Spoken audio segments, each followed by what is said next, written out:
At the moment, what we are doing is doing the maintenance of the data model, and we are also doing some scanning of potential control vocabularies that could be added to the, let's say, mother specification in order to improve the quality of the data models and the catalog of public services at a national level.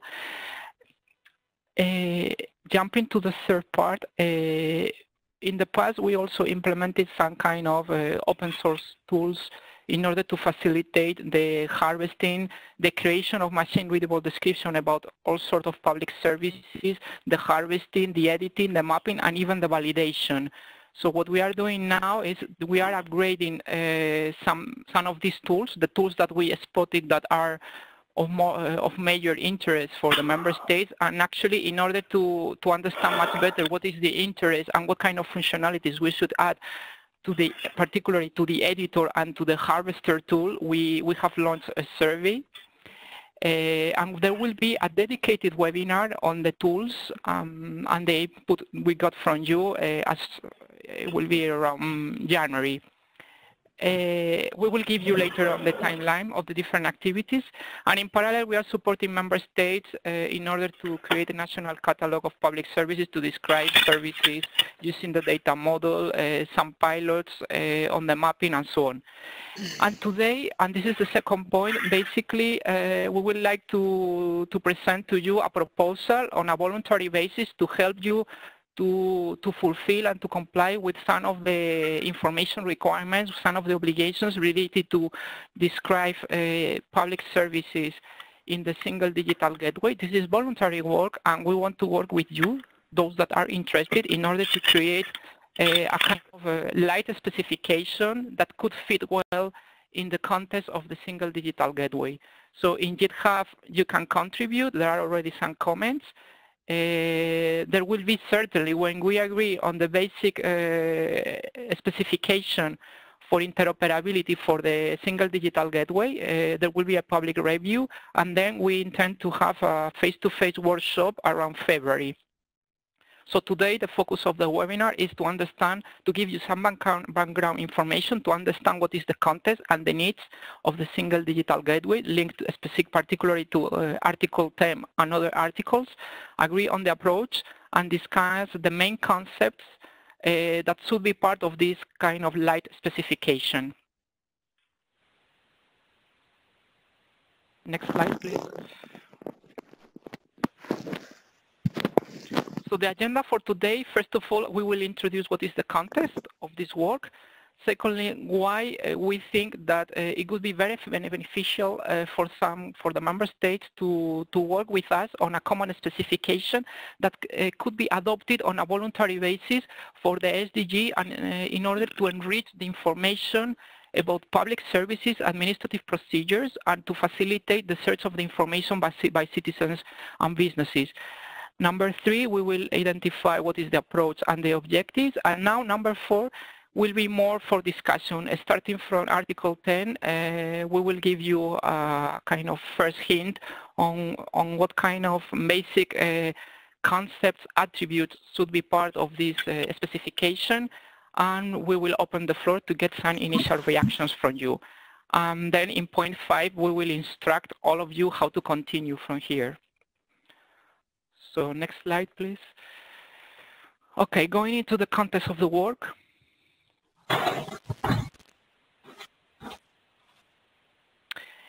I presume most of you are very familiar with the single digital gateway regulations, so the goal here is not to go through a lengthy presentation of this regulation. But in any case, we think that this is a good opportunity to do something very useful, you know, profiting from existing experience in this field on cataloging public services, on creating machine-readable description about public services. So this is something that we have done over the past years with some member states. Thanks to this core public service vocabulary and application profile. So ISA² we have experience on semantic interoperability. And then on the other side, we have a policy, is the single digital gateway regulation. In preamble 55, it was already highlighted that the CPSVAP could be, actually the core public service vocabulary, sorry, not the CPSVAP, could be one of the ICT supporting tools to facilitate interoperability with national service catalogs and semantics. So basically combining our experience, our past experience, also the fact that some member states are also adopting already the CPSVAP or are adopting similar specifications to create in an automated way public services and to enrich public service descriptions about procedures, we believe that we can bring some added value to the implementation of the single digital gateway regulation by working on this specification oriented towards the SDG. So next slide, please.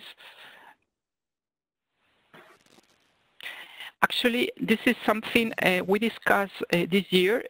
Some of you attended the workshop. It was hosted here in Brussels on the 16th of May. And the context of the workshop, for those that couldn't come to Brussels, was more to discuss indeed how the CPSVAP and other tools that we are working on, and in general the concept of semantic interoperability could be very beneficial to fulfill the obligations of the SDG and to improve the user experience of the gateway from a business perspective, back office perspective, but also from the front office perspective for citizens and business. So basically, out of these discussions, we detected that some countries were very interested in working on a core specification, light and flexible. Some member states, indeed, they are facing difficulties when cataloging public services, digitalizing public services, because this is the other major strand of the regulation, the obligation to digitalize at least 21 administrative procedures. So the work that we are doing here in the CPSVAP is not yet tailored to the context of the SDG. Probably the specification that we have now, the CPSVAP, is either to enrich for the purposes of the single digital gateway, and at the same time there are some important elements missing that are important to be captured, particularly for the digitalization of the 21 procedures, where we need to also capture some information like the level of authenticity that is required in order to get online access to the service, and the same for the digital signatures. Those concepts are missing in the current specification of the CPSVAP. Okay, so next slide, please.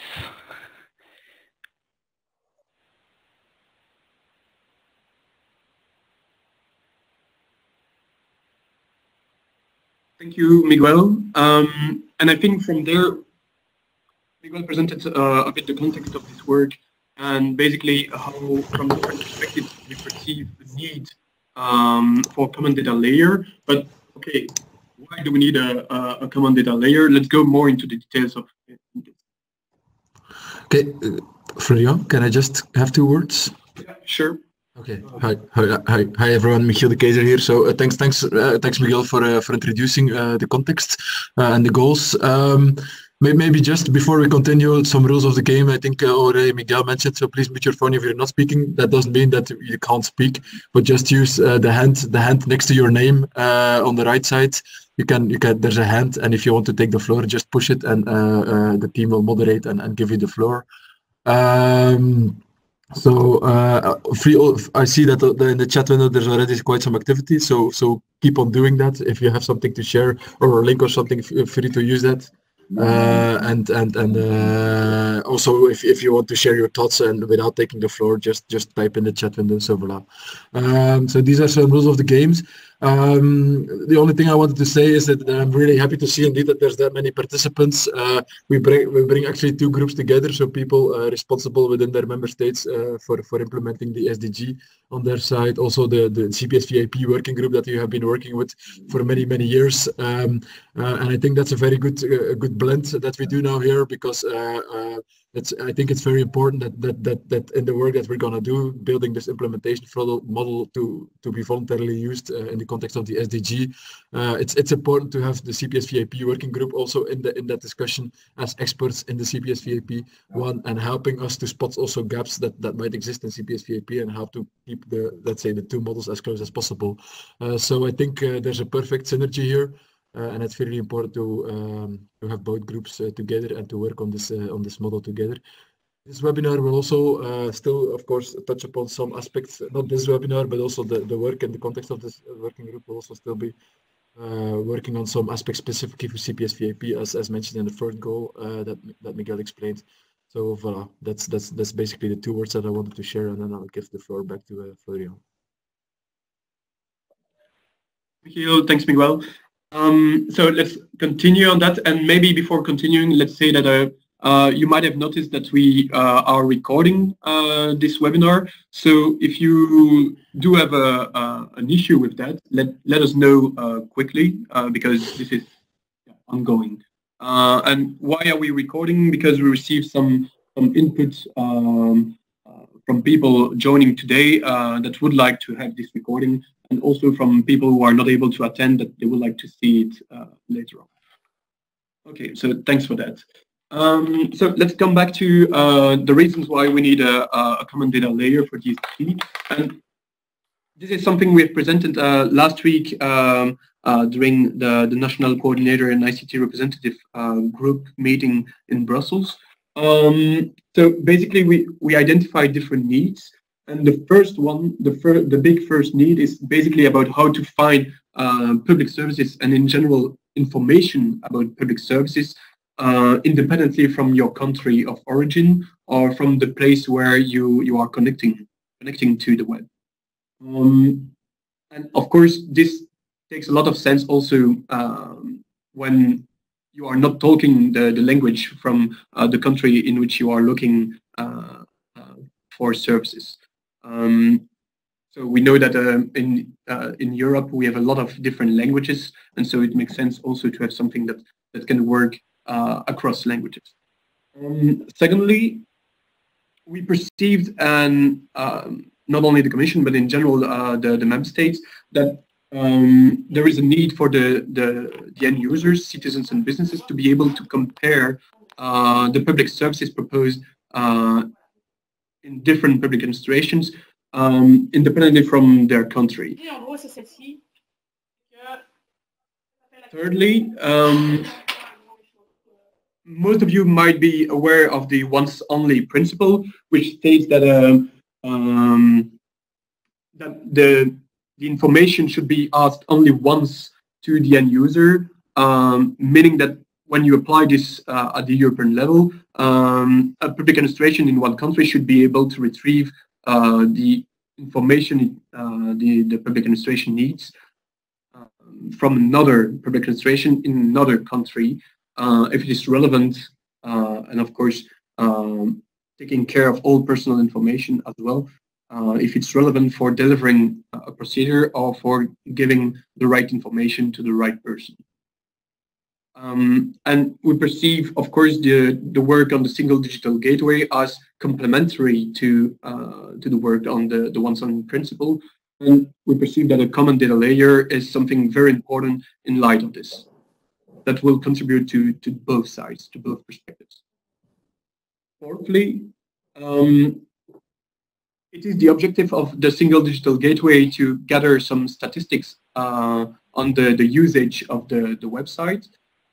And of course, it's important that such statistics is accurate, is made on data that is of the right quality and well structured. It's very important for that we have a common way of structuring and exchanging information, because this will enable good quality statistics. And finally, from more a public administration perspective, there is, of course, to achieve the single digital gateway, it's important that any administration is able to exchange information about their public services.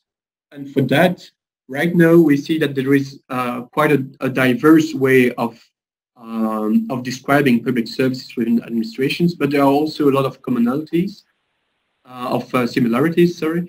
So we think that a common data model, and at least a common data layer, would benefit and enable public administration to only map to one common data model, and not to start talking to each other bilaterally without putting it, together the different needs.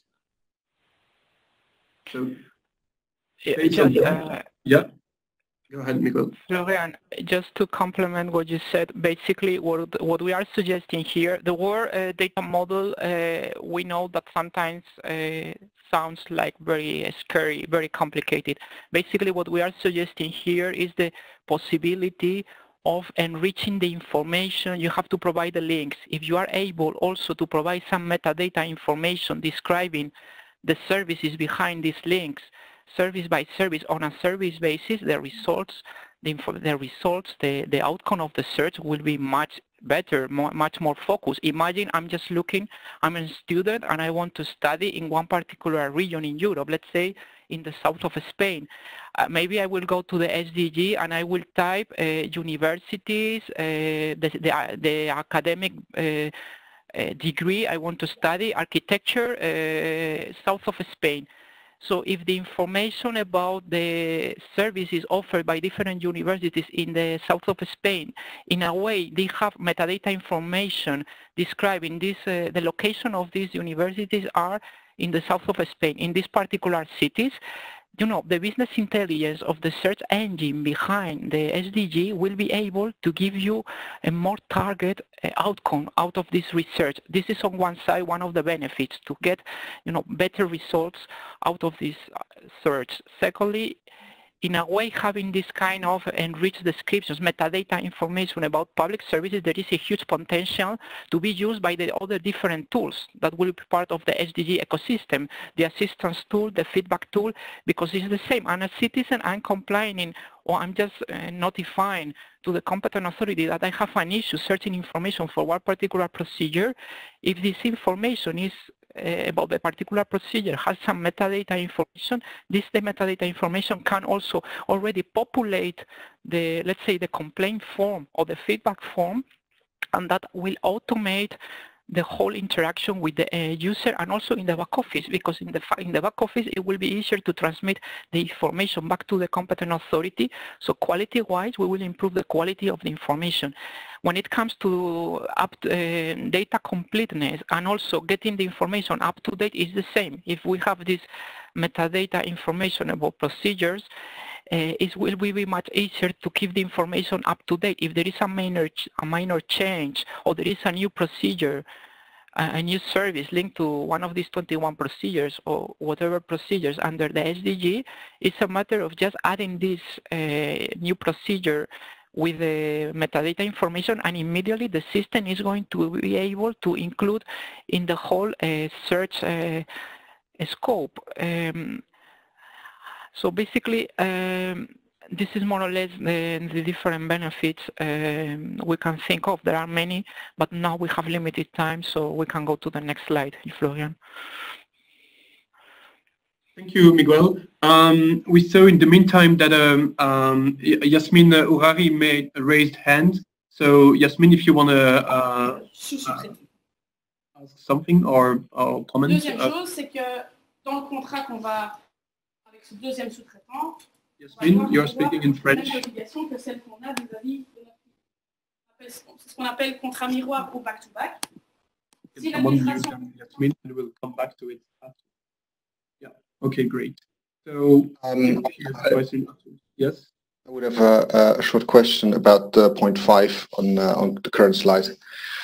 If the data model that we're thinking about and the data layer that we're thinking about would be helping us to validate the quality of our descriptions, that would mean that the data model would be going very deep and even further than just the metadata, actually looking at different fields of the description or something like this. Is this what you mean here, or could you expand a little bit on the idea of or the way that this common data model would help for automated validation of the quality of descriptions?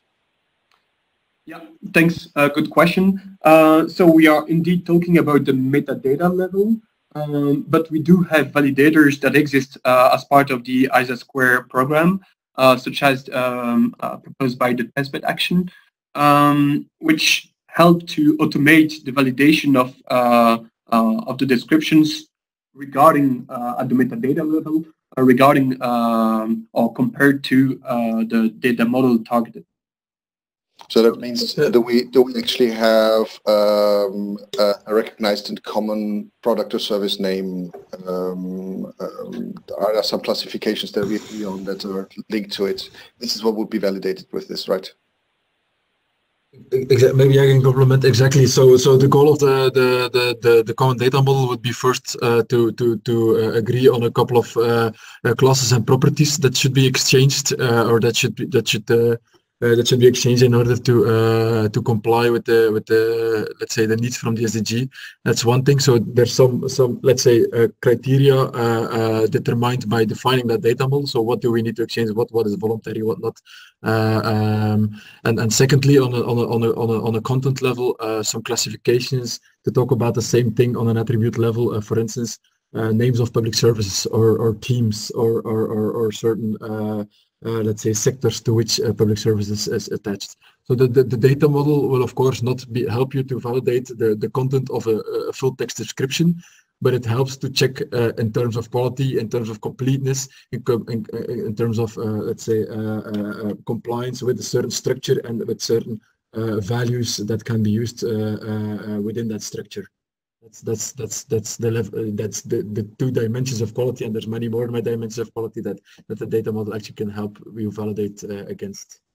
Perfectly clear. Thank you very much. So just let's move on. If you have any more questions, don't hesitate to raise hands, and we'll always come back to it right after, right? So we talked about the different needs, but of course, what is the SDG trying to achieve or going to achieve is to have different applications.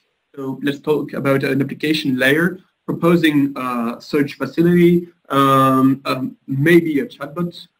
Doesn't need to be a chatbot, but also in general, we talk about a common assistance finder, a website where end users can find all informations and request a procedure to happen. A feedback tool, some statistics more on the backend perspective, and of course ways to authenticate. Those are examples of what could the SDG include as part of the applications. Of course, when we think about how those applications are going to work, all of them need data.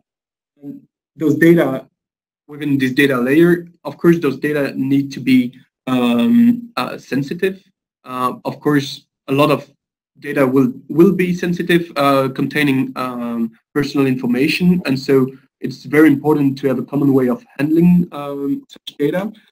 Secondly, we have touched upon it a bit before. The data or some of the data needs to be structured, at least the core describing at the metadata level should be structured. Then, in order to make the SDG as easy as possible to be implemented by the public administrations, data should be machine readable. This will ease, of course, a lot the maintenance and the update of the information after the implementation of the SDG.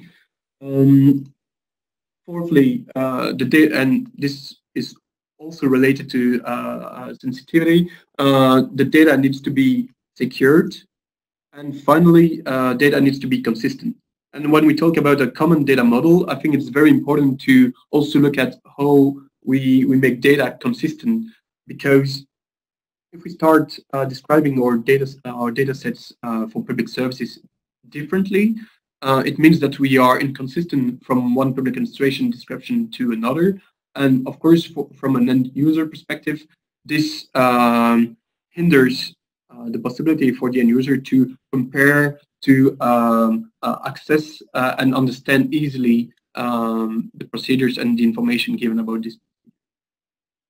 So in general, based on this, we need to understand that we need a common approach towards this data layer. And so if we look at on the left side, some of the big objectives of the single digital gateway, we can relate them to parts of the regulation. And from this regulation, we identify different challenges. Let's not go through all this slide right now. meaning in details. But linking back to what we explained before, I think it's very important to know that we are not identifying those challenges and needs from nowhere. We are really looking at the regulation as our starting point, and our objective is not to create a monster in terms of data layer, but to find the solution that's the most flexible and lightweighted for everyone. And this is where I would like to take the floor, because I think what our vision here is that we have already a very easy win-win situation if basically we agree on a very easy specification to describe procedures according to Article 10. For instance, in Article 10 there are like 6-7 requirements that need to be information requirements, let's say, to describe the procedures. If we agree at least to have a kind of specification, a metadata specification to describe these procedures, and this information can be either crawled, tagged, or accessible through APIs. You expose this information through different means. This is something to be discussed later on. The SDG engine will provide much better results. The business intelligence we can get out of this metadata information about procedures is going to provide very, very good results, and probably the effort from the member state side, it will not that big, because sooner or later, especially if you are digitalizing services, you will need to, in a way, structure the information to catalog your digital procedures using certain techniques. So basically, if we work together, we can find a common denominator, something very light, at least fit for purpose for the SDG in years to come, and then it's for every member state to make the decision for the national purposes how much this specification can be further enriched. Or if you have already data models, what we want to do here is, okay, let's define something very light, very basic, not a monster indeed, and since the information in your case is already well structured, you have metadata information describing your services, it's a matter of doing the correlation and the mapping very easily. So we want to listen to you also to understand how you intend to proceed with this Article 10 and other related articles to describe information about your procedures and find a common denominator. This is more or less our vision, but Article 10, let's say, is the starting point, as well as Annex 1 and Annex 2, because we want also to discuss with you the possibility of having some categories and classifications about services and domain areas, because this information is also needed for the SDG to categorize the procedures in order to provide much more streamlined answers to the end user through the search engine, and also for the different tools like the assistance finder, the feedback tool, and so on. If we agree also on a kind of high-level classification, again, nothing very complicated, we have already a win-win situation. So back to you, Florian. Yeah, thank you very much. And if there are any questions about that, just don't hesitate to raise hands. Otherwise, we continue. There's a raised hand. You wanted to yes, I wanted thanks, Miguel, for this. Is it that you intend to have an application profile for single digital gateway that could be then extendable to further well, to use more the specification, the CPSV AP, but the SDG application profile would be have a reduced scope? So,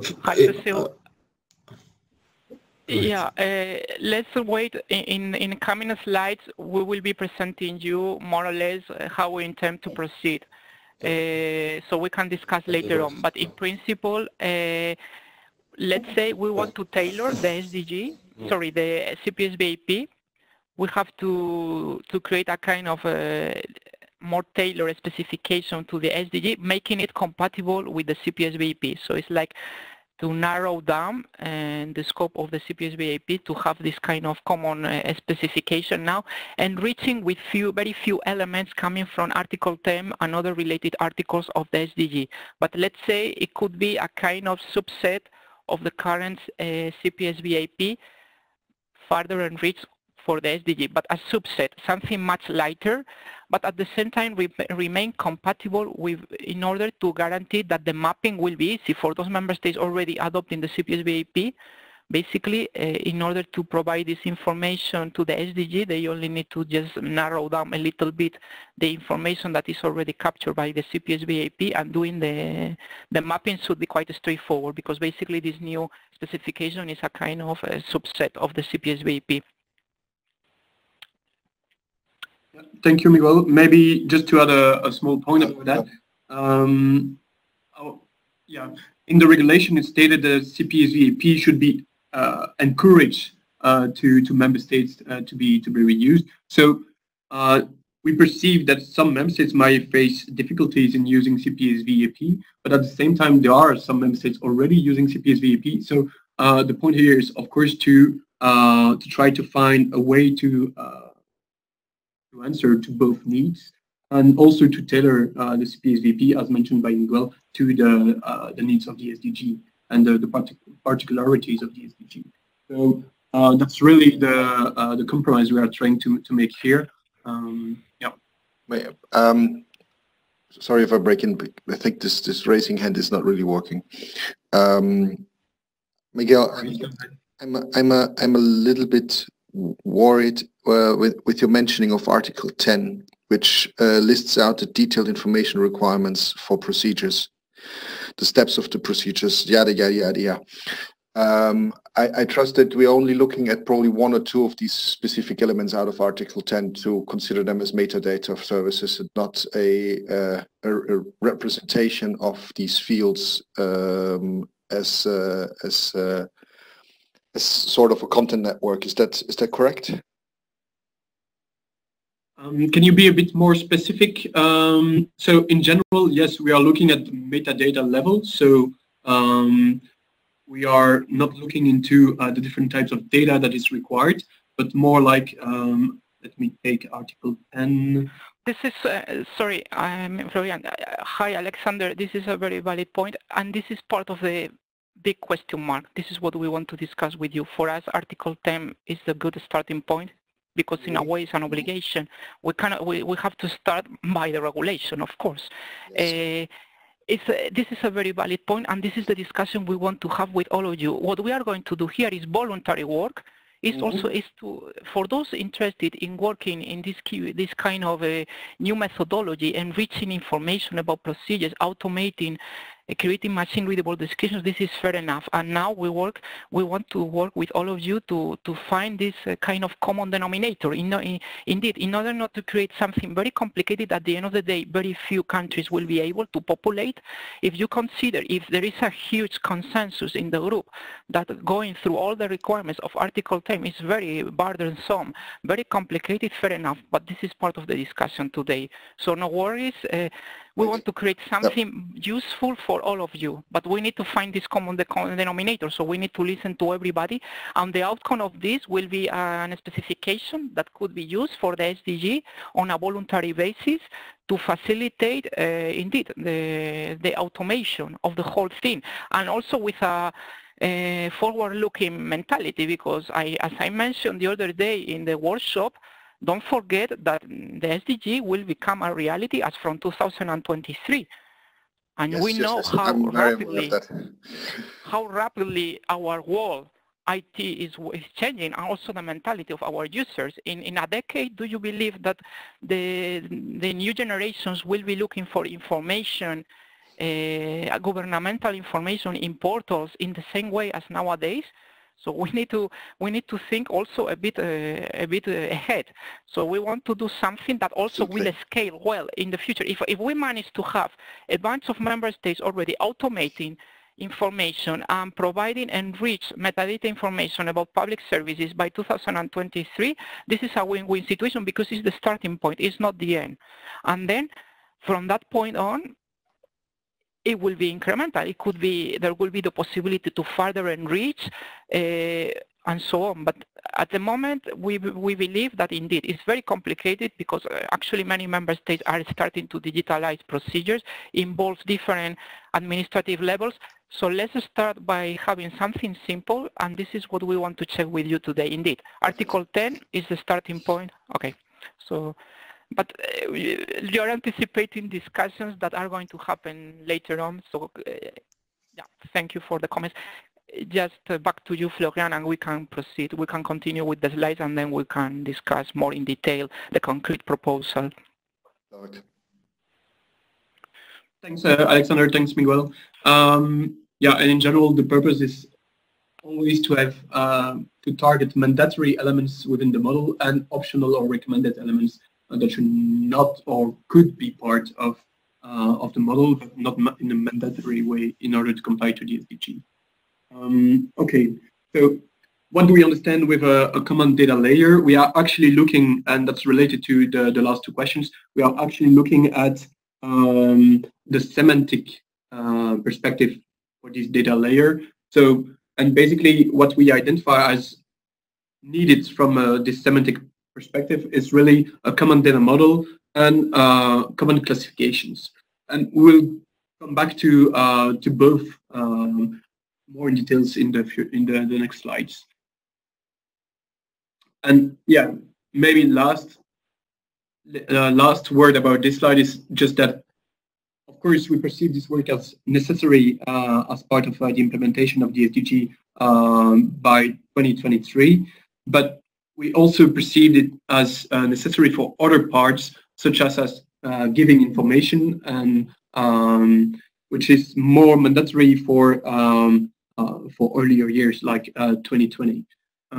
So we really need to be aware that this is also kind of urgent, at least from our perception. But of course, it's not because it's urgent that this solution is the only one and should be mandatory for everyone. That's what Miguel mentioned earlier, and that's where we are discussing today and later on how this should be into the details done. So let's just give you an overview of what we understand with a common model and classifications. So on the right side, you have a public administration that can be multiple public administrations who have three cases. Either they are delivering public services in a non-digital way. This is on the left side, or they need to create new public services and then they can do it directly digitally. Or finally, the last cases that we identified is when they have already public services described digitally. And so when they do that, in the first and second case, they could reuse directly a common data model to do that in order to comply directly with this common data model. And second, they could enrich on their side this common data model with their own classes and properties that they perceived as necessary within the scope of their competent authority. On the last case, if they have already a data model for describing their digital public services, probably they will need to map and transform this service to an agreed structure, which is the common data model. But again, this doesn't mean that they cannot continue using their own data model right now. It just means that this data model should be able to be mapped to a common data model. And that's what we understand with, with the common layer, which should be thin and flexible for the SDG data model. That would go on top of the different cases. And from there, each public administration should have a kind of catalog of public services, which in the end should be at the national level. And from this national level, there are different possibilities. The first one is that they decide to publish this on the web portal, where national end users could access and find the relevant information and procedures online. Or another possibility is that the SDG directly, the repository of links, directly harvest the information from the catalog itself, which would be within a database, for example. Yeah, in this case, there will be a direct link to collect the information from the catalog. from the web portal, a way that was proposed last week is also like to crawl directly the web portals in order to identify the relevant information and collect such information within within the SDG web portal, Your Europe. So again, if we look now on the left side, not all types of information will be collected through the common model. It's part of this discussion to decide, okay, which information is really required as part of the SDG and which is actually not. So here we gave examples of what could be types of information that would be collected and needed to be mapped and included within the common data model. So for example, a public service will have a name, a description, a competent authority identified, and such information we perceive them right now as required within the SDG common data model. And then we have territorial area or the procedure, and we can imagine that some of these properties would be required as part of the common data model for the SDG implementation, but some might also be very specific to the internal delivery of public services by national, regional, or local authorities. And in such case, they can continue using it in their own way. If they have another way of describing territorial areas, it's totally fine. And finally, there might be a last type of information where the SDG will never touch upon it. And here we gave examples, but again, this is just examples for like abstract and audience. This could be part or not of the SDG, but right now we perceive it as not mandatory per se. There is a question in the chat. Do we agree that the SDG common data model is always in addition to the human readable description of public services?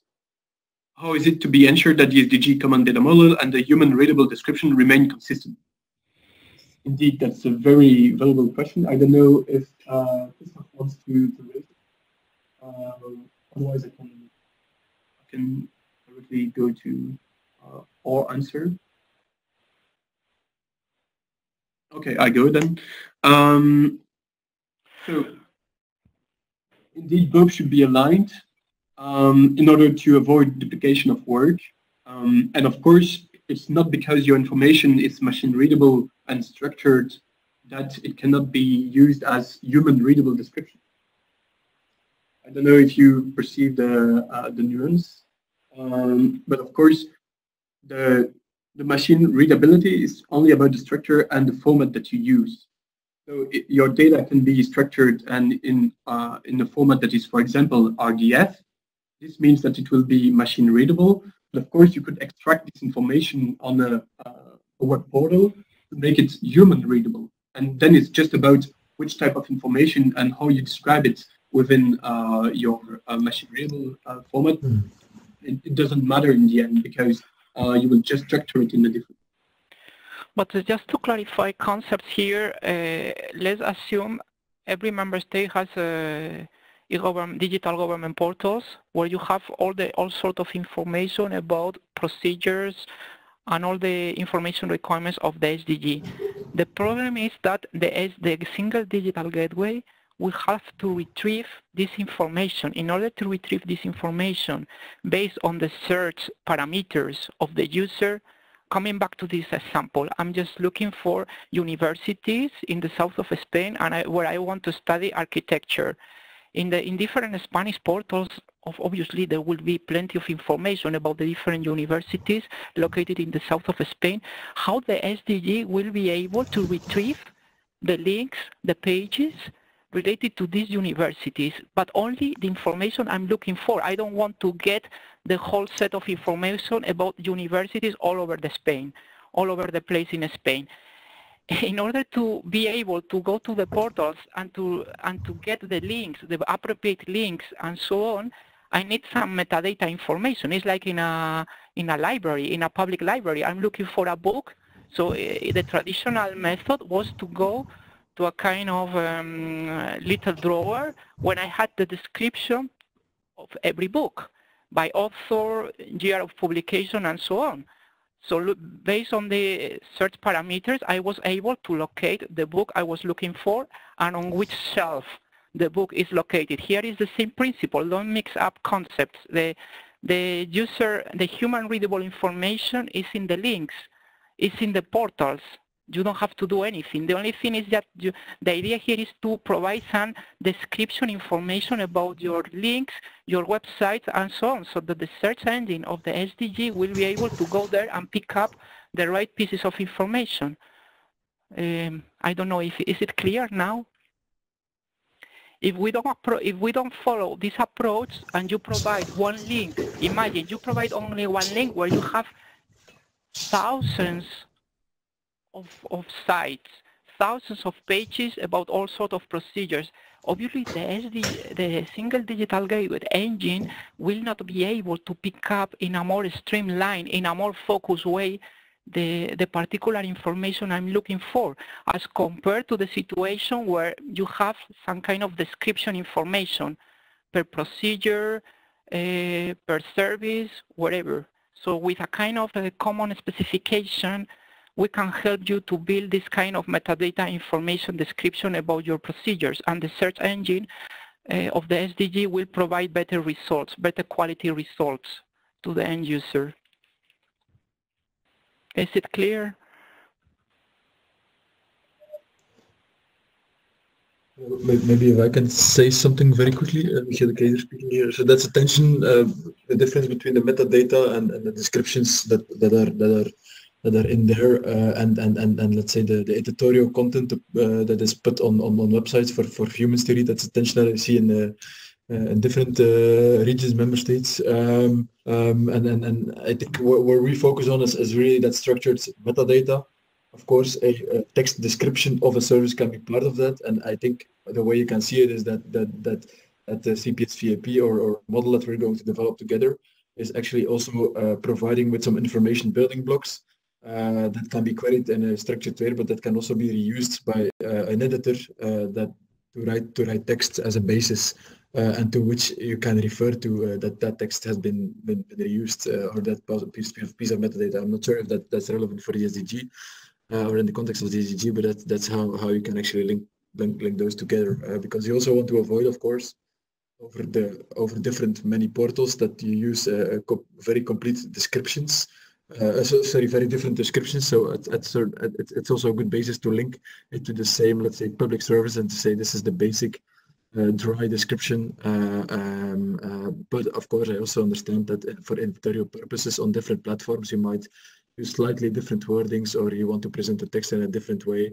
So I think both are linked, but both are also separate. And I think the data that is being structured and what we're talking about can of course be reused as an information building block for editorial purposes, or be referred to.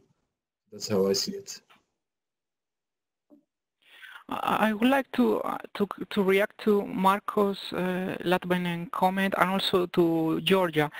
What we are proposing here, indeed, is more the metadata layer. The front, let's say, the front office of the SDG is a separate discussion and will be conducted probably by our colleagues of your Europe portal, because indeed, at the end of the day, as a result of this search, the information will be presented according to some kind of common standard.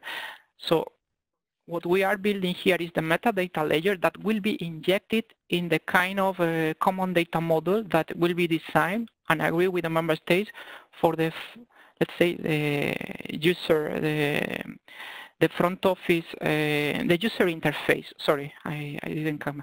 The user interface of the SDG obviously will have to present the information according also to some kind of standardized way. If we manage to include this metadata layer, part of the information of this metadata layer indeed could be used in the user interface. But what is more important in our work is the capability of injecting into the SDG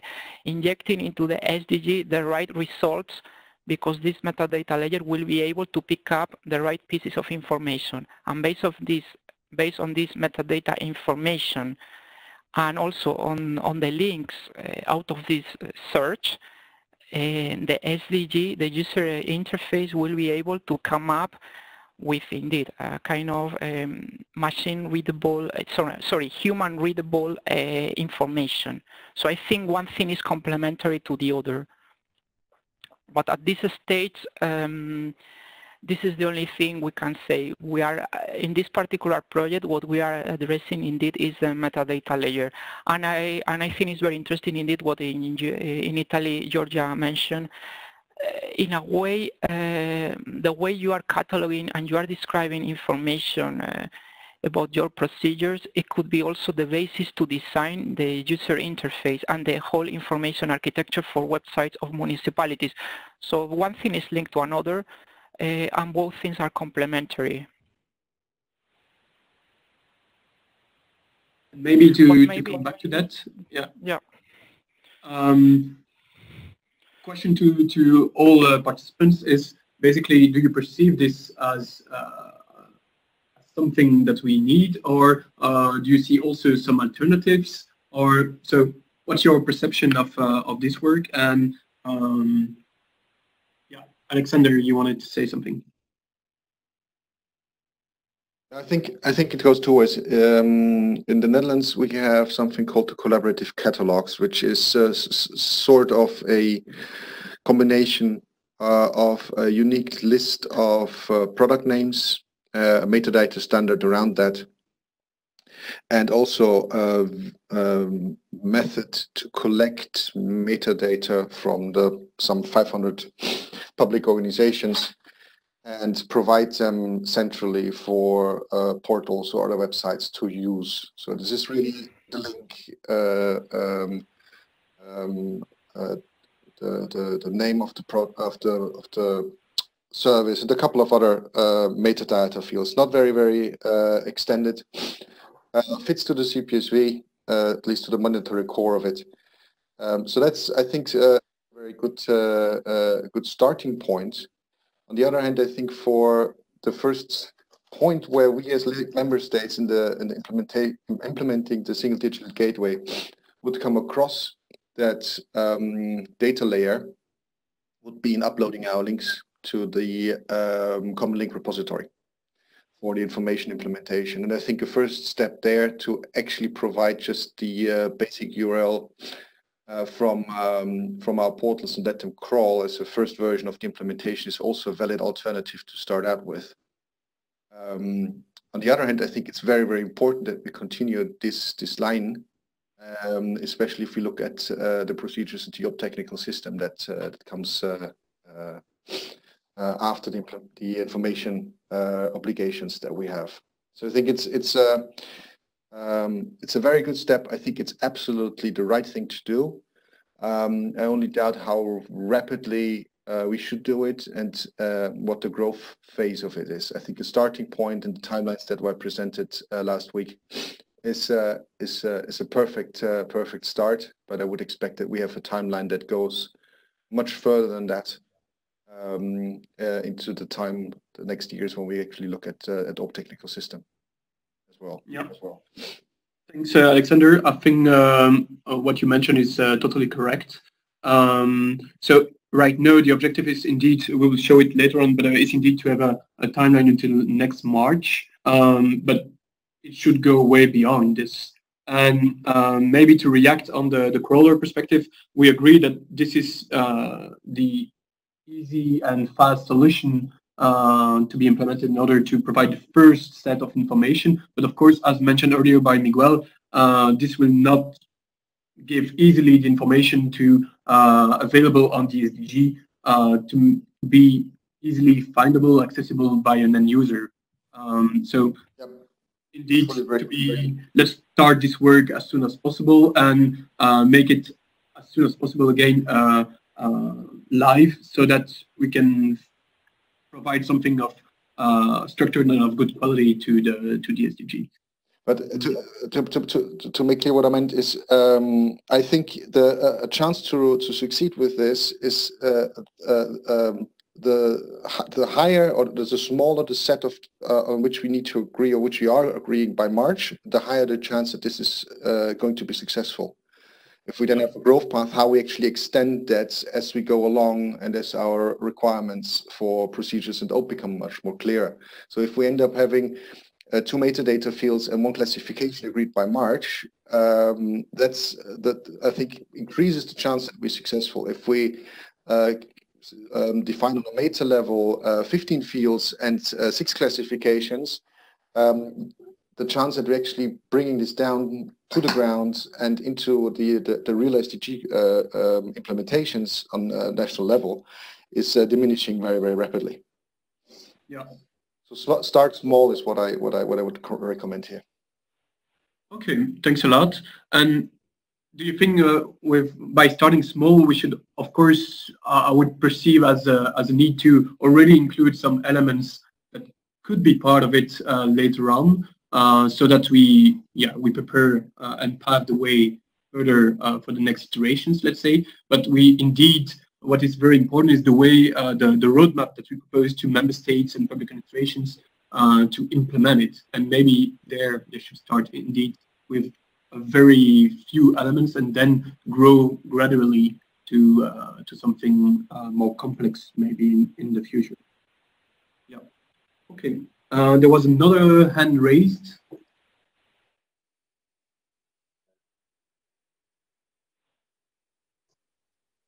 Hello.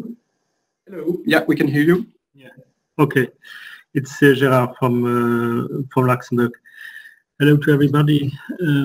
Hello, Miguel, and a few reflections to what has been said.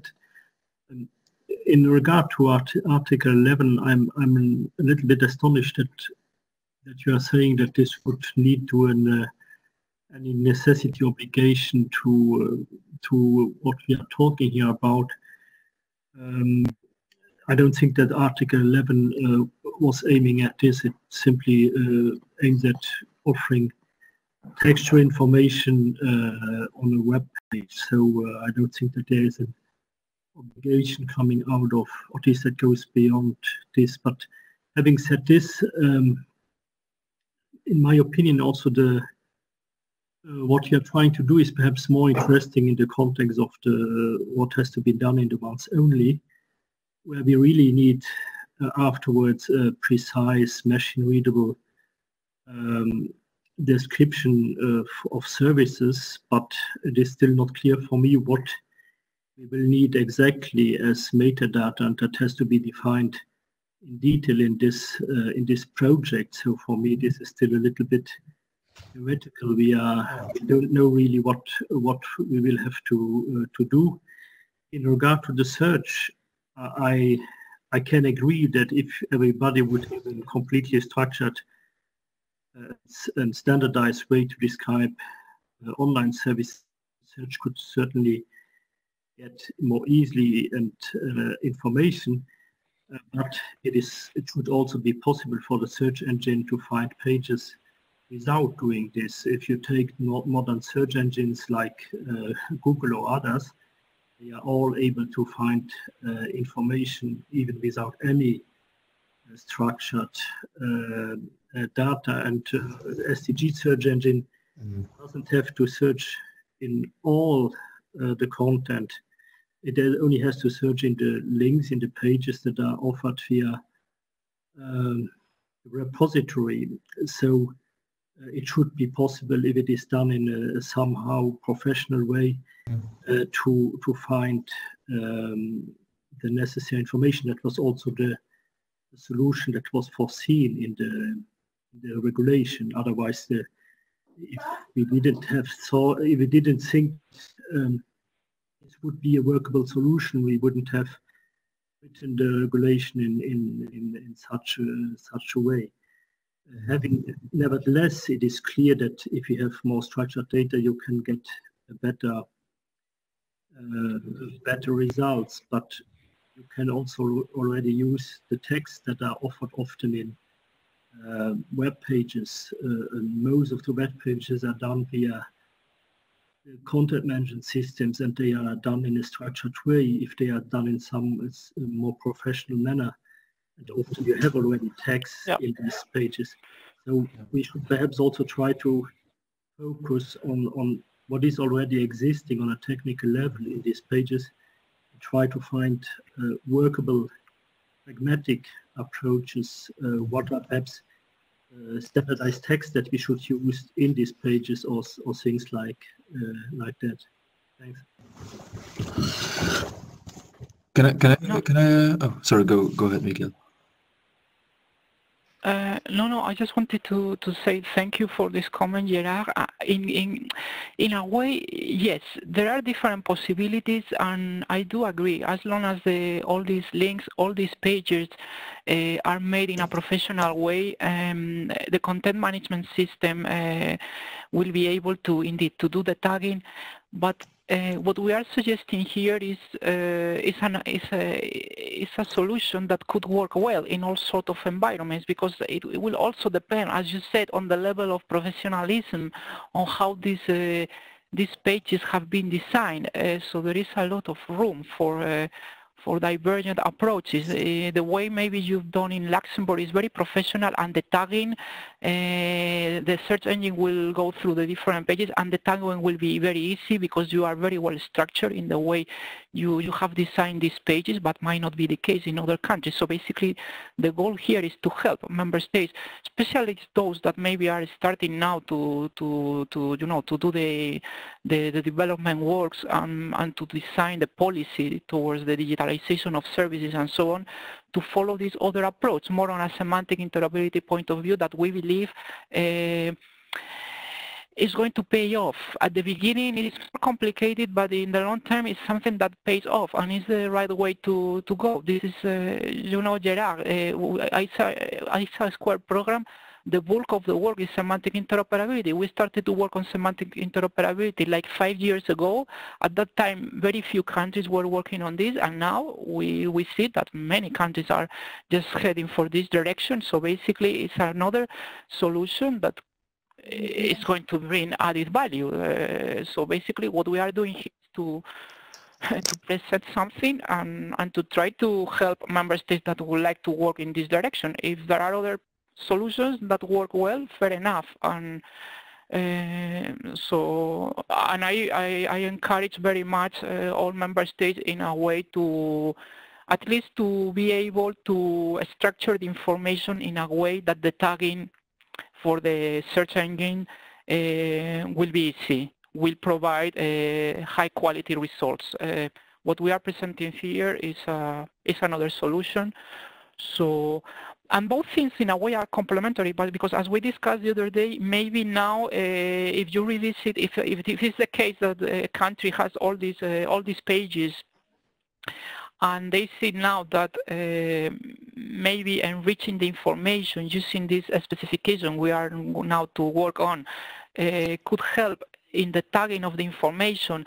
First of all, at national level, at the point of single contact, because maybe the information is scattered through different portals, and there is one entry point, one point of single contact, and there is room for improvement. Maybe you can use whatever we are going to define here also to enrich the information about your pages without creating a very fancy data model and cataloging the services. There are different approaches. In any case, semantic interoperability, basically what we are doing here is to work on semantic interoperability, to define specifications for semantic interoperability is going to pay off. Regardless of the implementation approach that you are going to follow. So there are different possibilities here. Michiel, you wanted to say something? No, I fully agree with what you're saying, Miguel. But I think what exactly we're going to do here, what metadata we're going to define is coming a bit later in the presentation, starting with the mapping. And I think indeed, I fully agree with also Gerard that we should keep it simple. And indeed, that's true that search engines can already take content that is out there. But what you see also in Google is if there's structure behind it, they're also giving results better. What allows you to not have to click on a link, but already immediately getting the information that you're actually looking for. So that's a bit, let's say, the balance that we try to find. How can we actually with a minimum of effort, get to some structure that is actually beneficial for the end user, the citizen, the business that is looking for information as quickly as possible. And it's always our purpose to reuse what is already there and to be able to map structures that already exist to the structure that we're going to create here, and to align to make it as close as possible to the structures that already exist. It's not the purpose to enforce or ask member states to implement that model in their system already existing. Now it's more like an intermediate layer to which you can map, and if you already have, as Miguel also said, a structure, then it shouldn't be that hard to map. And that's also why we need your collaboration, of course, to give us that input to make sure that things are aligned with existing implementation. So that's the only thing that I wanted to say.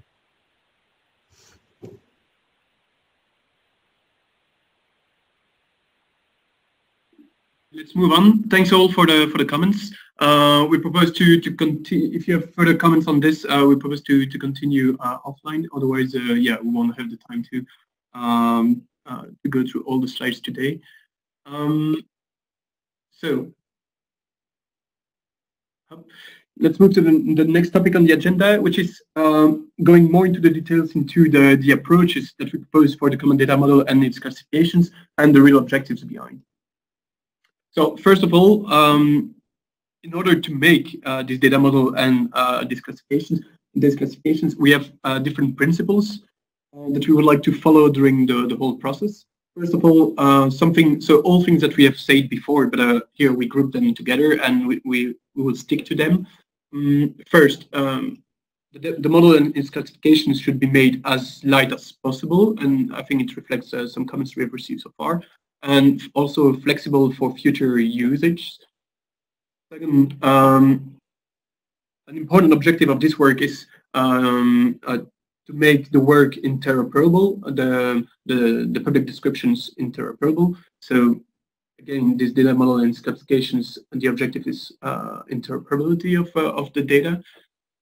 Third, it should be tailored to the SDG requirements and the deadlines of the SDG. So that's where also we need, of course, your input and your understanding, the way you understand the SDG regulation, and what you perceive that's really very important as that should be included within the model and its classifications, and what should actually not be included.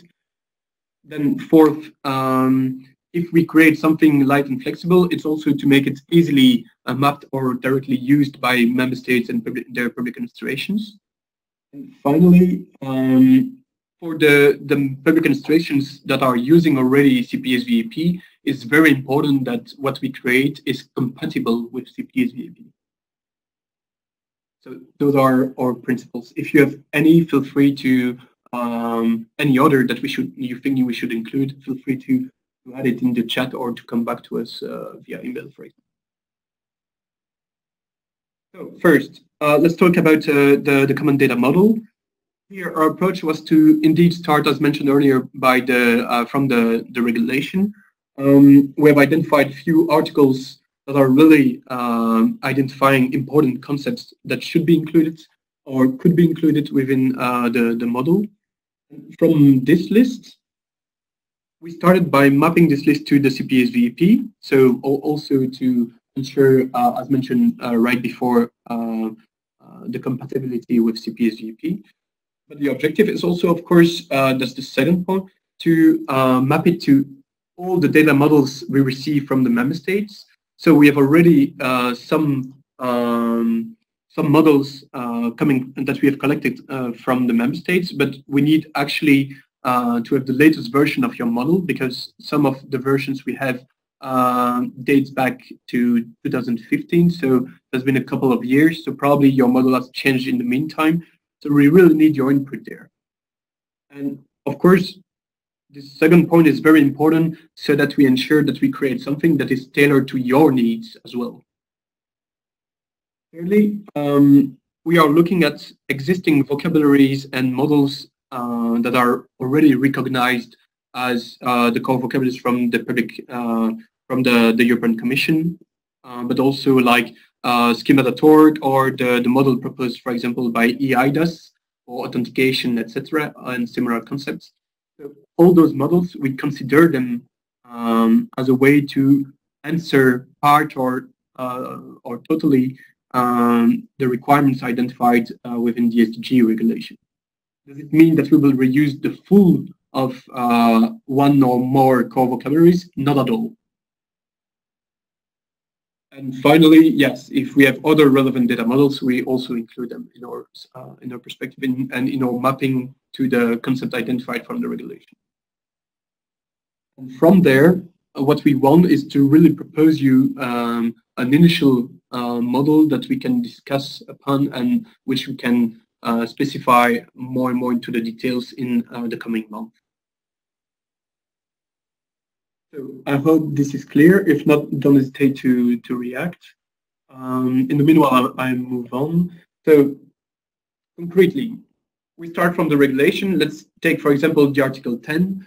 So when looking at the text from Article 10, we spot really the concepts or the concept that we can abstract from the text, and we make a list out of it. That's the list on in the middle with the reference every time. And from this list, we try to link the concepts together with relations. And of course, within the list, there are concepts that have a bigger importance than others, and so we also prioritize the importance of the different concepts. And here are examples of the types of sources that we use for that. So mentioned earlier, CPS-VAP, the Core Public Service Vocabulary, also other core vocabularies, and then the member states data models. So that's where we need your inputs. And finally, other data models such as LE, such as the W3C verified credentials, on which EIDAS is based, by the way. So all types of models that are relevant, that we perceive as relevant as part of this work. If you have any feedback, again, don't hesitate to react. And so what we propose you, besides sharing with us your data model via email or on the wiki of the SDG, is also to start following and creating new issues on GitHub. So we will share all the slides, so you will have the link to the GitHub space. Maybe I can open it right now, or actually differently. Just give me a second. We will also, for the next webinar, we are very much aware that some member state representatives couldn't connect because they had issues with WebEx, with the way the link was created. Apparently, it's not. It's kind of blocking the IT systems used by some competent authorities. So we will look into this. Sorry for those member states that couldn't connect. If afterwards they are listening to the recordings, we will see what we can do for the next webinar. Thank you. Thanks, Miguel. So yeah, indeed, for the next webinar, we'll make sure that if there are troubles with the connection, we solve them beforehand. So here, just to give you a small example of what it could look like when you connect using the link from GitHub. So you will end up in our repository for the Catalogue of Services action of the ISA² program. So this is specific for CPS-VAP, but of course we have created a tag, a label that is specific for the SDG domain model. So if you click on it, for example, you will see all the issues that are already created for the and specific for the SDG. And so that's what we propose to you, is to use here the new issue button in order to create all the issues that are all the propositions or questions you might have regarding the SDG common data model and its classifications. So that's it for the GitHub. And of course, we will give you further details about it, and we will invite you to contribute also during the public review. But we will come back to this a bit later.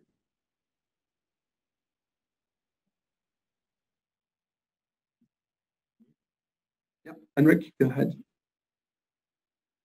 Yes, thank you for giving me the floor. Just a couple of comments. The first one is that I foresee that you will need, for sure, the core criteria and core evidence vocabulary, and you didn't mention it in your slide.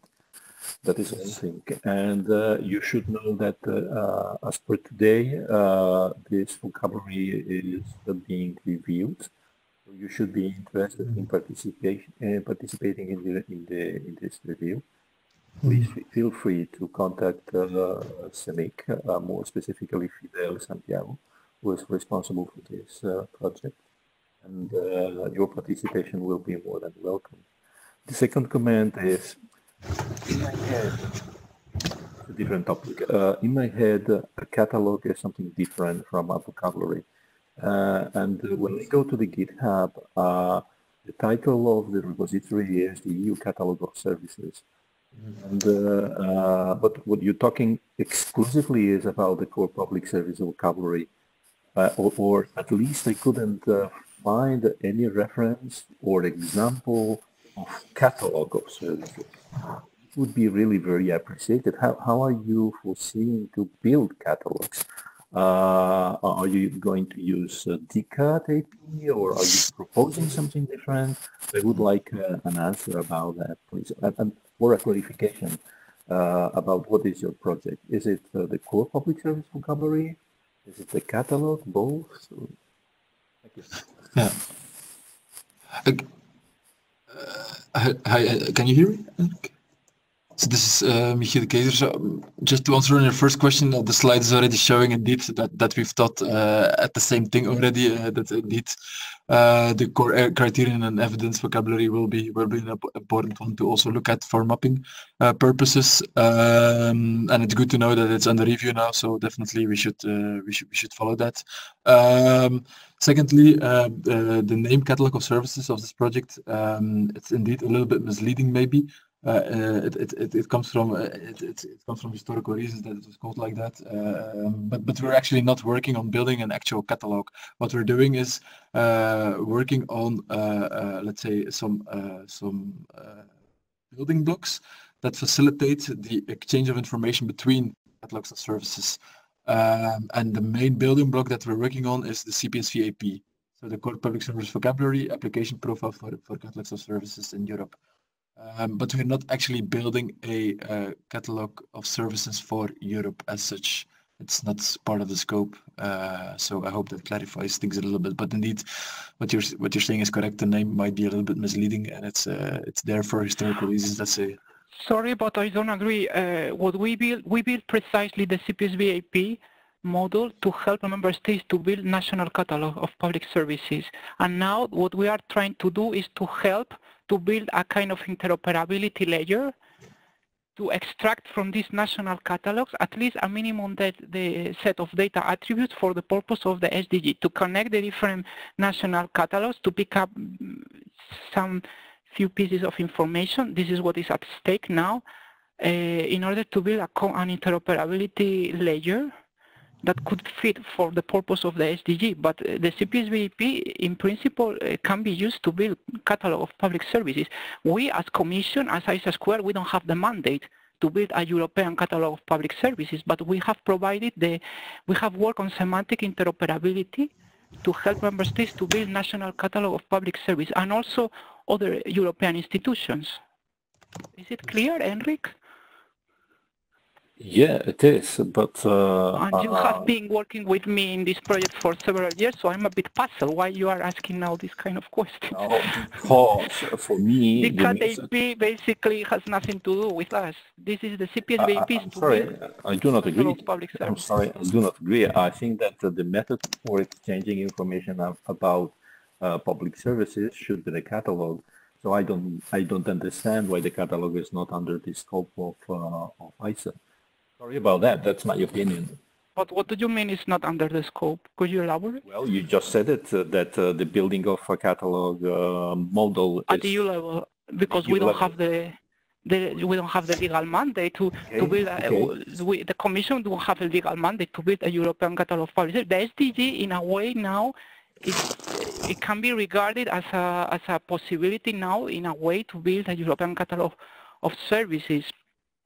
But we, as ISA², we are working on semantic interoperability, supporting policy domain areas like the SDG and also member states to build Catalogue of Public Services. The SDG, in a way, is true that can be regarded as a first attempt to build a cross-border Catalogue of Public Services for all member states using this machine-readable perspective. But even though it's more from an IT perspective, from a legal point of view, and this is what we discussed earlier on, you look into the regulation, and the Commission cannot really impose to the member states to build this catalog and enforce the use of the CPSV.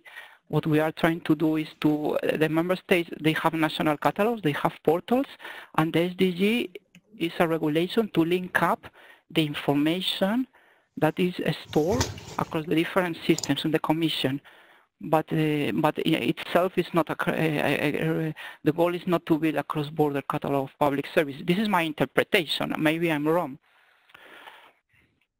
What I think, sorry, I will be really very brief. What I think is that you should remove EU Catalogue of Services from your GitHub. For me, it was really very misleading because I was looking at some point for a catalog beyond because I needed, and that is the second thing, the second perspective, to exchange information about services. So I thought, okay, the right way should be based on catalog. Where can I find an implementation of my catalog? So I was stopped. That's it. It's not. I'm not saying that you should be working on the catalog. I was thinking that maybe you could be the reference point for how a catalog based on the core public service vocabulary AP should be built. So that's it. Thank you. Thanks, Henrik.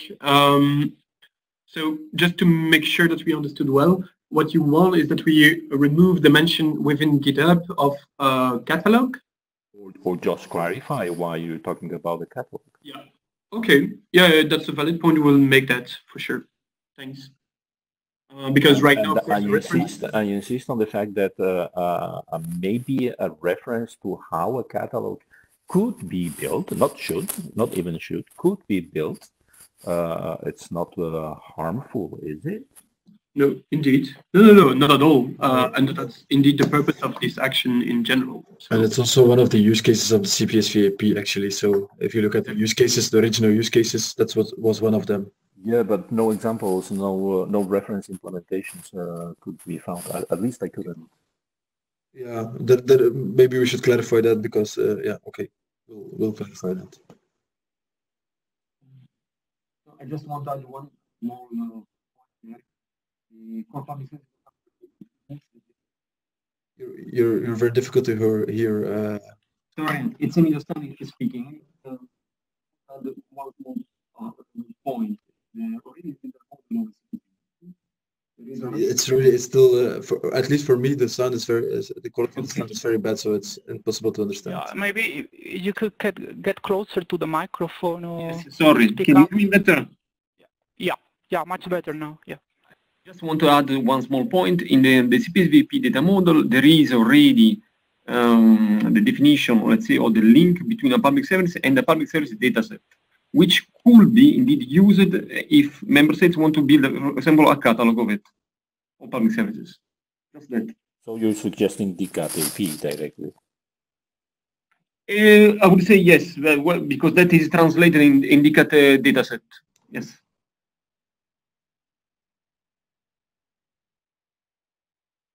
That's something we need probably to clarify also as well as part of this work. But that's something in which some files were already made, if not public, at least in the past months and years. The link between CPSV AP and DCAT AP. So yeah, let's continue that maybe offline right now so that we can continue on the approaches. Yeah. Are there any other comments or suggestions on the specific approach for the common data model or the objectives defined? Otherwise, we can move on to the classifications. Okay, let's move on. And if you have any comment, don't hesitate to come back to it afterwards or after the webinar. Okay, for the classifications, I will give the floor to my colleague Caroline, who will guide you through it. Thanks, Florian. So part of the data model are the classifications, and in this slide you can see what is the need of classifications. For example, if you have a chatbot or a search bar and you're looking for a service, for example, dear chatbot, could you tell me more about student grants? These words can be linked to these classifications, which can be like the place in the middle between the question and, for example, the public service description. So, for example, a student is a sub-user role, so it's just like fixed to the status of a person, which then can be linked to the public service description. Why do we need classifications? We already touched this point during this webinar, but it's to improve search for public services in a structured way. And yeah, we can use it as a common unique classifier. In the next slide, we will provide an example of this. For example, if you fix a status to a person, you know if this person is self-employed, a job seeker, pensioner, student, employee, and so on. So this could be fixed to the core person vocabulary. But our question to you is, are there gaps you are now perceiving? And do you have any classifications that aren't used already in CPS VAP? So are there important classifications that you see in the single digital gateway regulation that should definitely be in here in our work? So please raise your hands if you think, okay, this is, for example, the one on the sustainable development goals. Now would be a good time to share your opinion, or later. And if you go further, can we find a consensus on what classifications to use and how we classify things? We need your inputs, in other words. So we are trying to find classifications that suit the single digital gateway regulation, but we want it to be, yeah, it can be reused, and we want it based on your inputs. We don't want to invent stuff. So that's why it would be interesting to get your inputs. So please feel free to share your input on GitHub or via mail. And some other points of discussion is how we will exactly do it. For example, will we fix some terms per procedure that are mandatory? For example, requesting a birth certificate, we say, okay, it's the birth life event. It has this themes, it's linked to this sector, and it's a fixed amount of terms. And we agree on it during a webinar or workshop. Or do you think there should be more freedom for the member states to classify services at, on its own level, but then with the risk that the quality might be lower, as, for example, a grant, a financial grant might be called like that in the Netherlands, but in Bulgaria it's called financial support. So then there should be an additional mapping between those words. So how do you see this?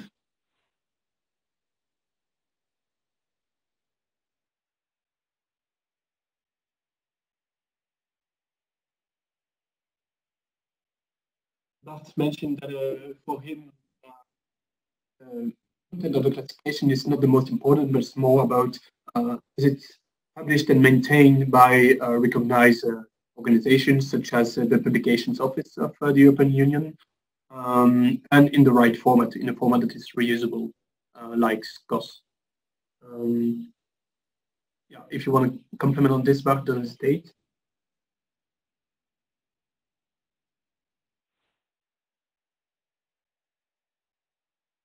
Then Georgia mentioned as well that as part of the Italian National Institute of Statistics, they are using some control vocabularies. So of course, yeah, thanks a lot, Georgia, if you can share that. That's very useful. That's exactly what we are looking for. We know that many member states are, for example, using NACE or similar classifications of control vocabularies. So here it's indeed the case to look into those as well, not to invent, as Caroline mentioned, not to invent terms or classifications from ourselves, but really to look at what exists and pick what is needed and what is already applied within member states for the SDG implementation. So I propose we open an issue on GitHub with the proposed classifications and the recommended classifications in CPS-VAP, plus the classifications we agree on today. And in this thread, we then can decide which one are useful for the single digital gateway and which ones are not.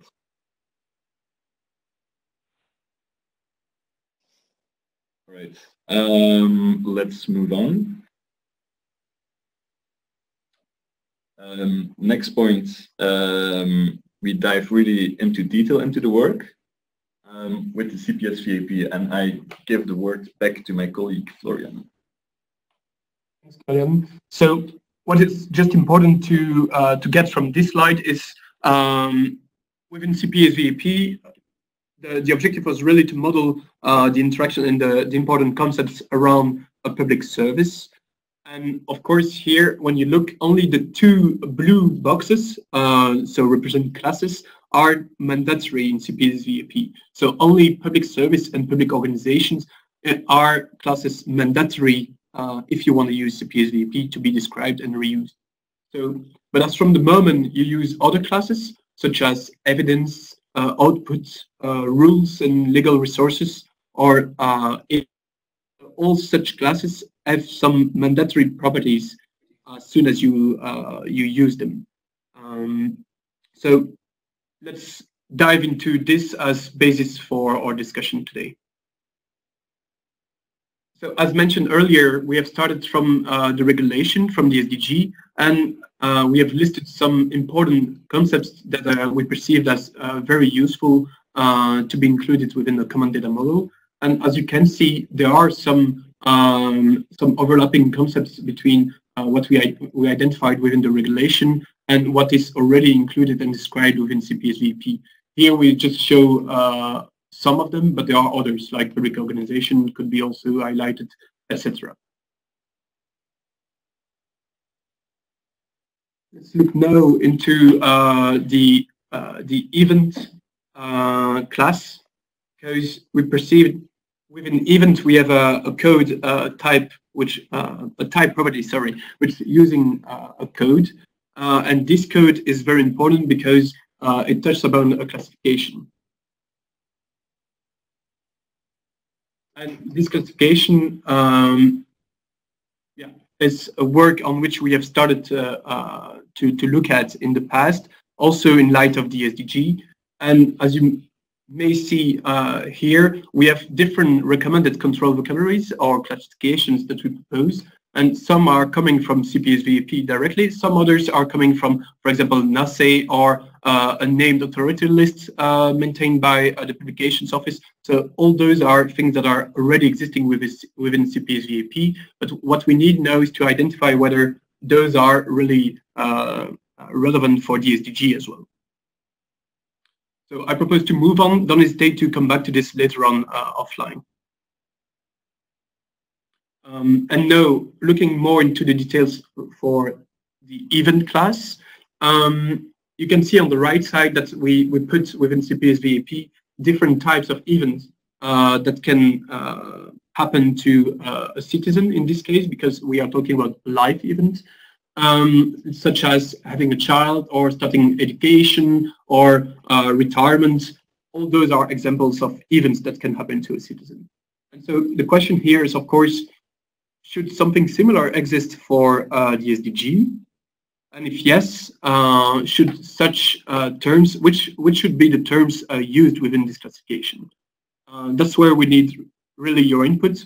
So as mentioned by Karl-Jan, what we will do is put this list on GitHub as an issue and ask you for your input and confirmation whether we need to add, remove some terms, and why, and how should we name those terms. Yeah, for example, let's look at here at some points mentioned within the regulation, like requesting proof of registration of birth. This is directly related to an event. And so what we need to perceive that is existing right now, having a child. So what we need to do right now is to make this link and see whether there are some elements for events and or other classifications, of course, that are identified within the regulation. That's something we do, but of course you're welcome to contribute.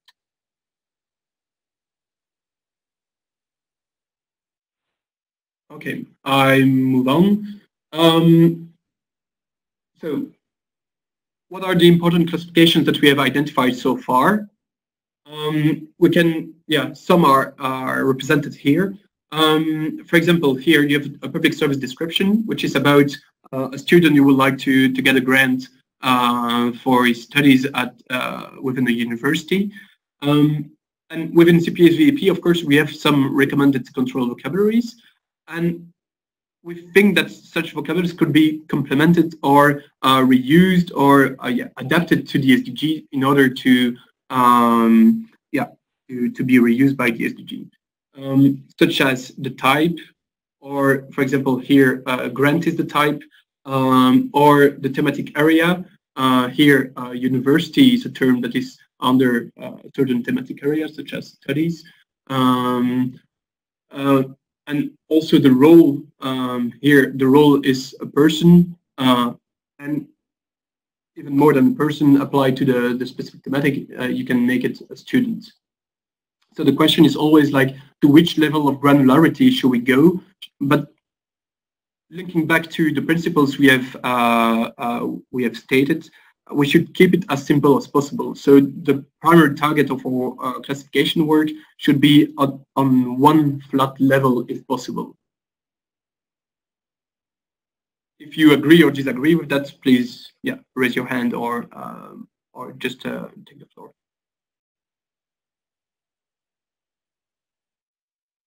And a question for you, but maybe we can put it on GitHub later on, is it's said in the regulation that we need to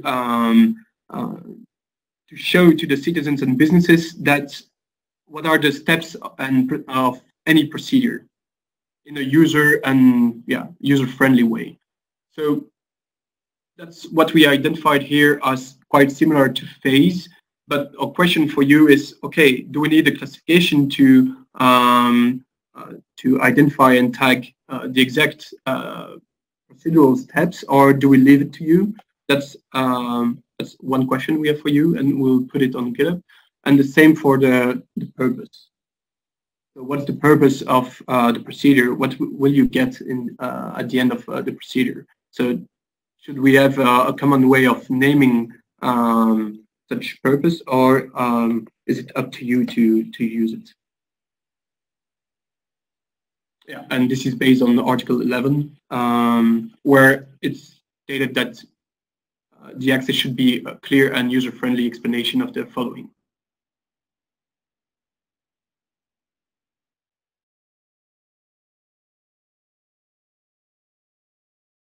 And we see a comment from Georgia Lodi about procedural steps and what we understand exactly with that.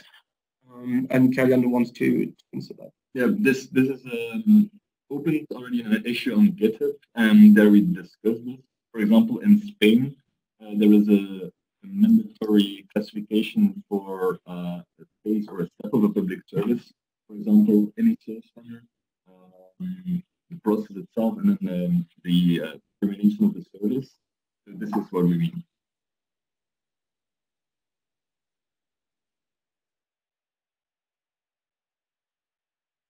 So feel free to comment on GitHub, or yeah, or if you want further clarifications, don't hesitate to take the floor.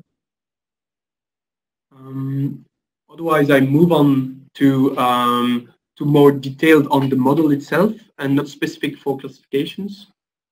And let's start with a procedure. Yes, thanks for the comments. Indeed, what is a procedure? The European Commission introduced this with a single digital regulation as the 21 procedures in Annex 2. So the first question we should ask is the question, do we add this to the model or do we just see a procedure as a public service? We also opened an issue on GitHub on this question. And if you have a strong opinion on this, please raise your hand or comment. We have, I see, Georgia, you raise your hand. Please share your opinion. Yeah. I mean, I totally agree with the comment from someone in the chat saying that this terminology introduced in the regulation introduces some mess. If you are referring to the procedure with Annex 2, Title 21, exactly, if I remember exactly, we tried in Italy, by the way, with some people who are also connected in this call, to map those procedures into some services, public services that we identified as a preliminary list for our catalogue of public services. So really there is a need, from my point of view, to clearly distinguish between what we mean with procedure, so workflow probably, and public service, before starting on the concept of classification, okay? So what we really mean to capture with the concept of procedure, and which is the difference with the concept of public service. Because I see this diagram, you mean to separate concepts, okay? That's my point. Yes, Georgia, for the time being, we consider the two separate concepts. But then, of course, we need to agree on the first of all on the definition of procedure. And second, indeed, if such a definition coincide with the public service, then we consider that they are the same term. But for the time being, since it's a different term, we need to have it, let's say, separated, but at least linked between each other. Yes, and I do think that to make them separate classes will make it easier for everyone to implement. But anyway, Gérard Soisson, I saw you raise the hand. Please, the floor is yours. Yes, just to share my view on the terms procedure, digital service or public service and procedure. As far as I understand the regulation, I would not make a difference between a procedure and a public service. A public service, normally the procedure of the public service or is more or less the same than the public service, and I don't really see where there would be difference or how it would make sense to make this difference. This would probably create huge problems afterwards to know to still know what is a public service and to what is a procedure. Public service is something that you are offering to a citizen, and he's doing this via a procedure normally, or if you are, or it is done in an automatic way via a procedure in the back office, but somewhere somehow there is always some procedure linked to it. So I don't really see, for me, these are more or less synonyms. Except if somebody finds a good argument to say it is not the case, but I don't really see until now why we should, or I would say that this would really be a problem to separate those. Thanks. Thanks, Gérard, for the valuable comment. Yeah, feel free to add this on the GitHub discussion as well. I see in the chat that Miguel put what is written within the regulation. And actually, I do agree I fully agree with Gérard. Otherwise, we are going to complicate things.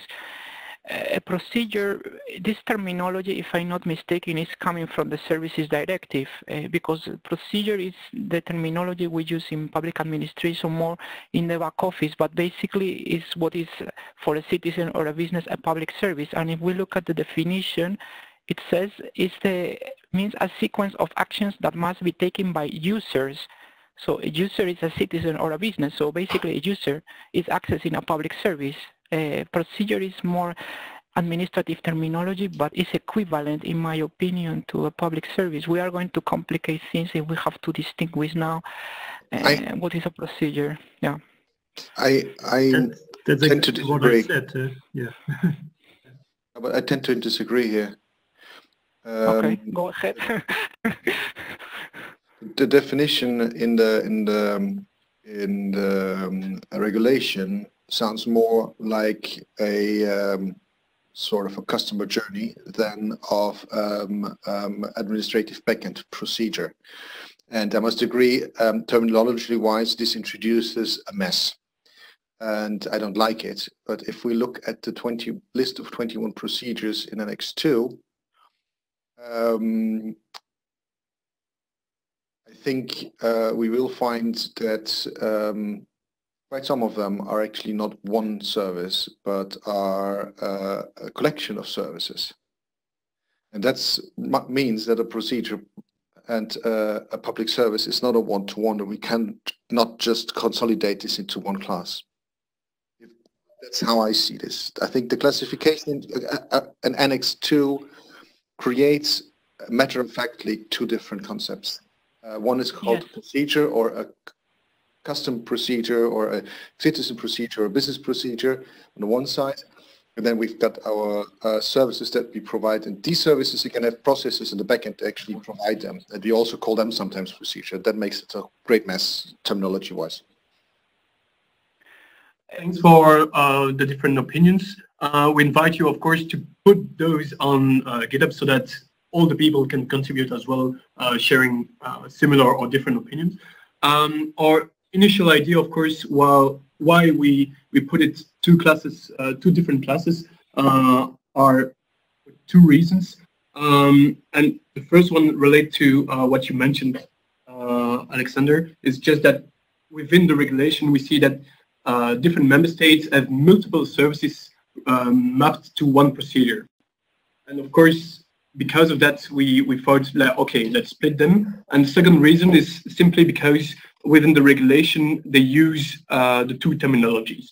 So they have, at the same time, the term service and the term procedure. So we thought, let's initially split them and then open this discussion and see whether we need to merge or not those two terms. So let's continue. I propose that we continue this discussion offline, or I mean offline within GitHub, so that we don't lose too much time right now. Also because it's almost noon, and because of that, I propose that we skip some of the other topics for which we will raise issues on GitHub. And feel free to contribute in the same way as you just did right now for this one online.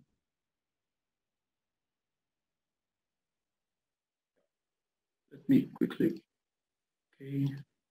So yeah, maybe the second topic is about the feedback that will be put online, and then also about the person, entity, and documents.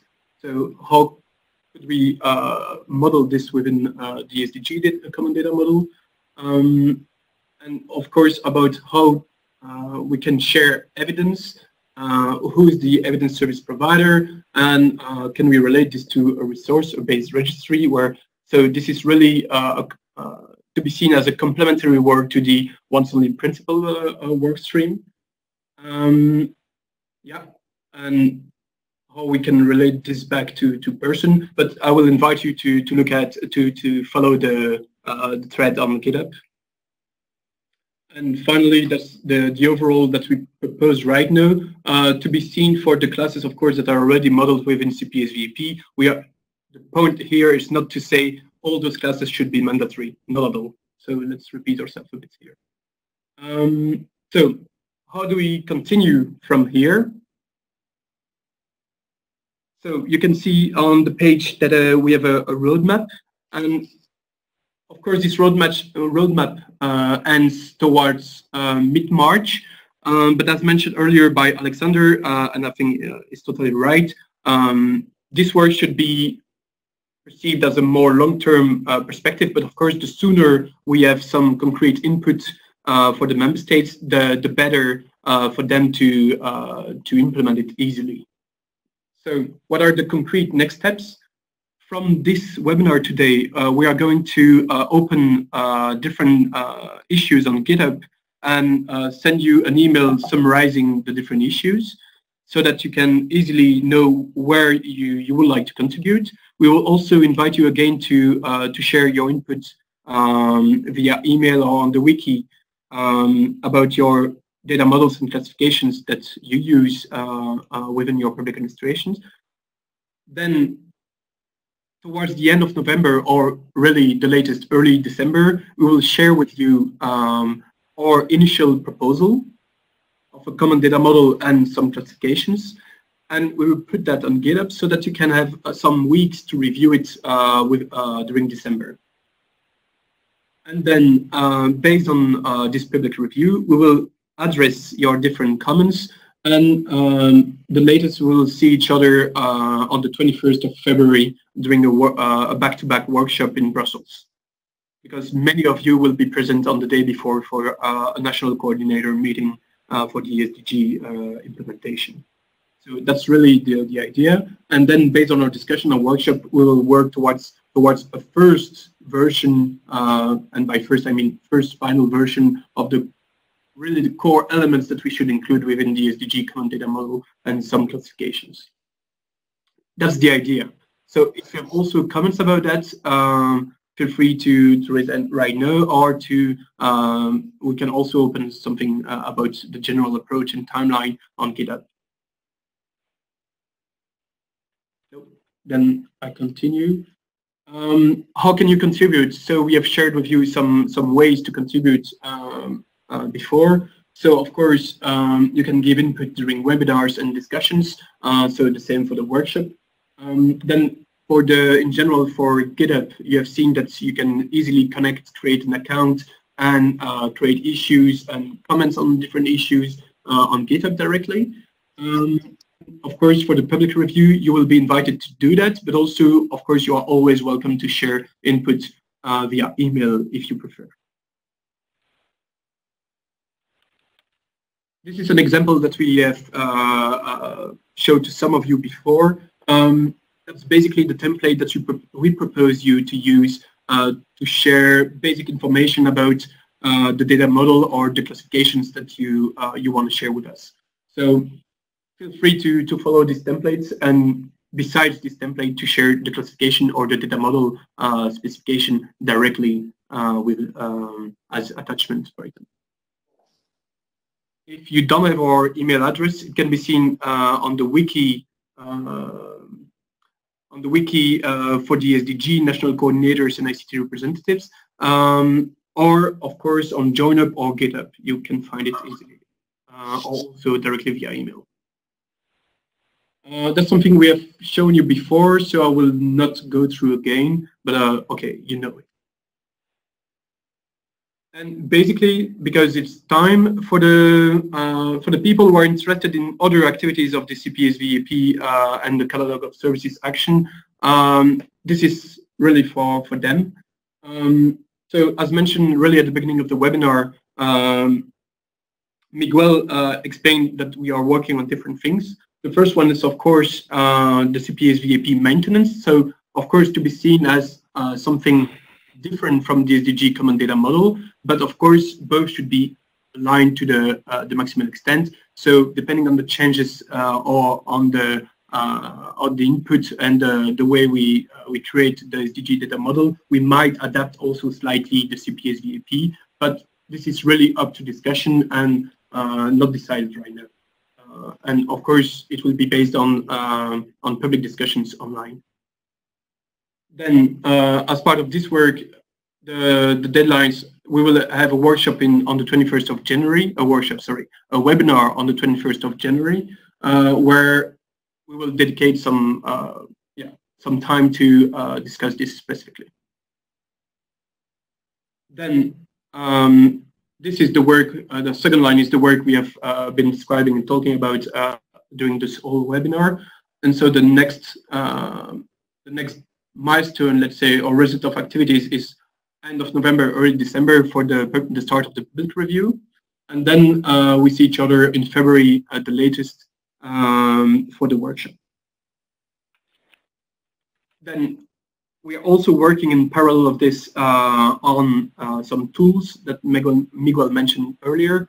The tools are the editor and the harvester. So both are related to how you can reuse a common data model. So in this case, CPS-VAP. But of course, the objective is also to make you able to use it with any model for public services.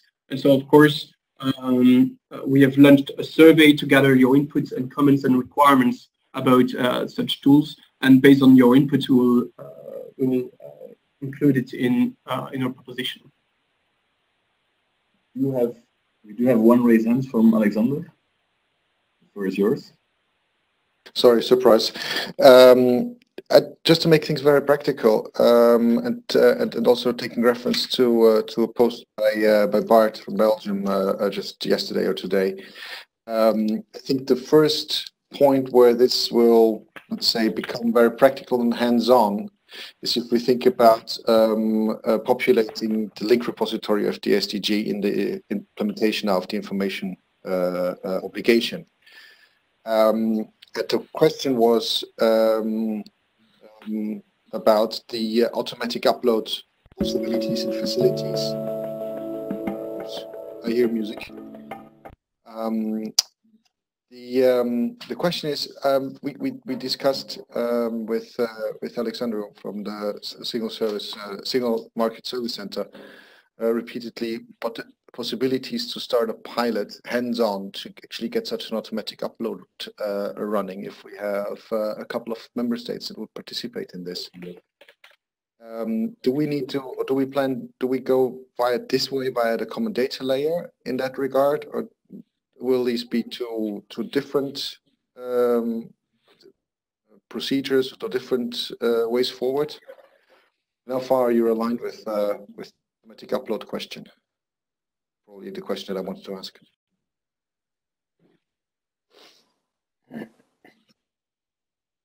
I think it makes sense to just also kind of start actually trying it out,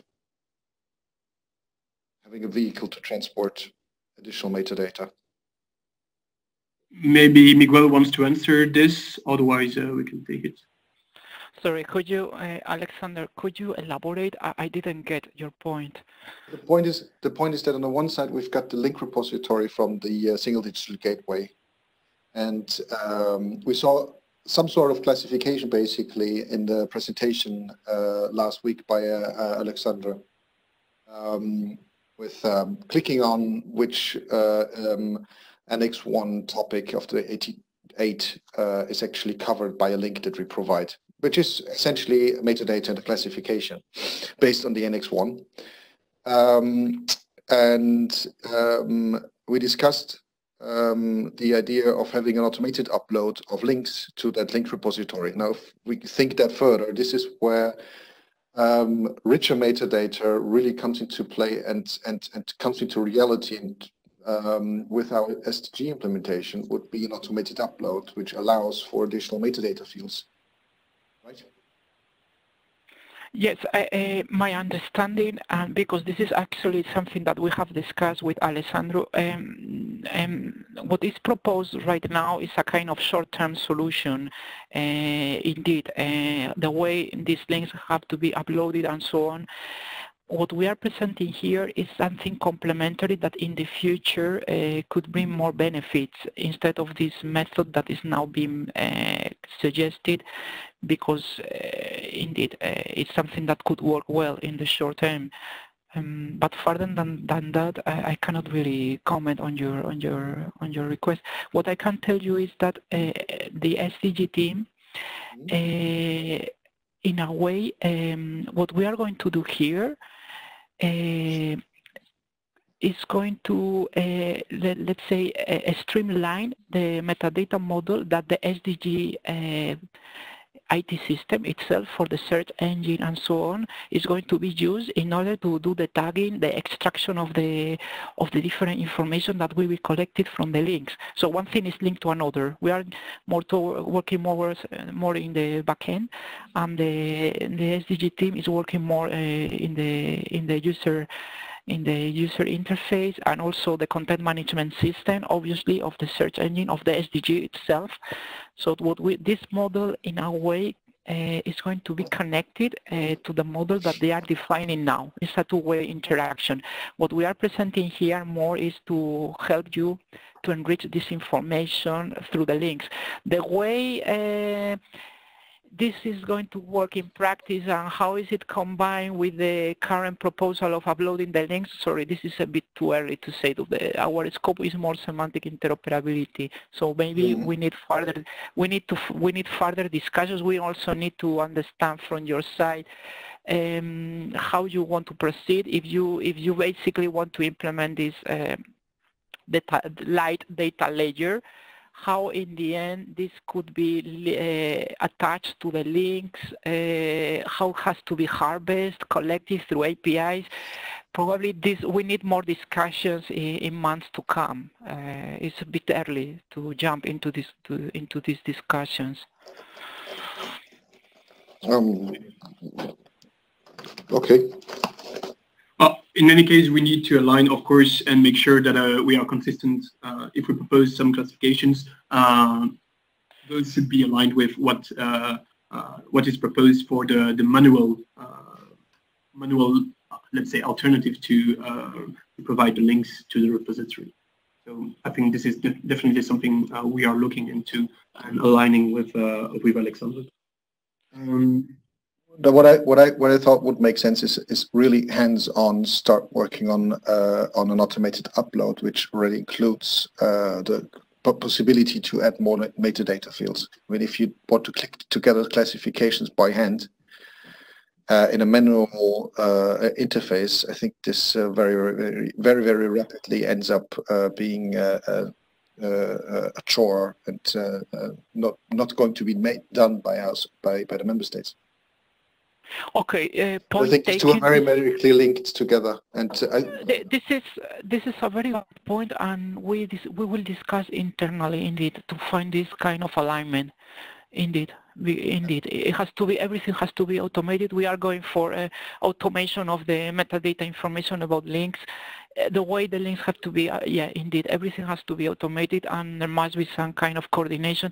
So point taken, and we will be discussing internally, indeed, to align efforts. Yes, thank you. It's a very valid point. Yeah, thank you. Thanks a lot. And from there, I think we can mention that we will have some bilateral interactions with some of you regarding support activities that we can provide. So this is more not only related to the SDG, just to make it clear, but in general to activities that we undertake within the Catalogue of Services action. And regarding the survey on the two tools, the editor and the harvester that I mentioned earlier, there are two links within the slides to the surveys. Feel free to add your input and to fill in the survey, but not later than this Friday, because we need to close down so that we can start working on the technical requirements from your input. And the banner below is just showing the flow that we perceive, how some tools that we are proposing are included within this flow and can help you create a catalog of services based on CPS-VAP. So, but again, this is really to be split from the SDG work. Thanks a lot for all the inputs. I think it's time to wrap up. So, as mentioned, we need your input, your valuable input. Feel free to share it via email. We will start creating issues on GitHub, and we will share with you the minutes of this meeting and make the recording available as well. And of course, together with the slides. Thanks all for the inputs. We will include, of course, what we have collected as comments today within either the minutes or the issues on GitHub. Thanks a lot. Sorry for the short delay. We are a quarter later than initially foreseen. We'll do better next time. No worries. Thanks a lot. Enjoy the day, and we hope to talk to you very soon. Miguel, do you want to say something? Yeah. No, I feel it's been a very interesting discussion. So thank you all of you. Please send us your comments through GitHub, even by mail. You can challenge the vision, give us kind of complementary remarks. We are also learning. You know, the use cases we are identifying from the SDG, anything is yet settled. We are learning as we are going along as well. The regulation, we are not lawyers, so we also need to learn indeed several things. We had a very interesting discussion today about procedures, services. So all your comments are very valid. Bear with us because we are also learning at the same time, and we are trying to do something meaningful. So we need your collaboration. The next webinar will be, sorry, you mentioned it, Florian, if I'm not mistaken, right? Yeah, so next webinar related to the Catalogue of Services action. So not only the SDG Common Data Model and its classifications will be on the 21st of January. Otherwise, for the next iteration of specific discussion about the SDG, it is on the, if I'm not mistaken, the 21st of February, and physically.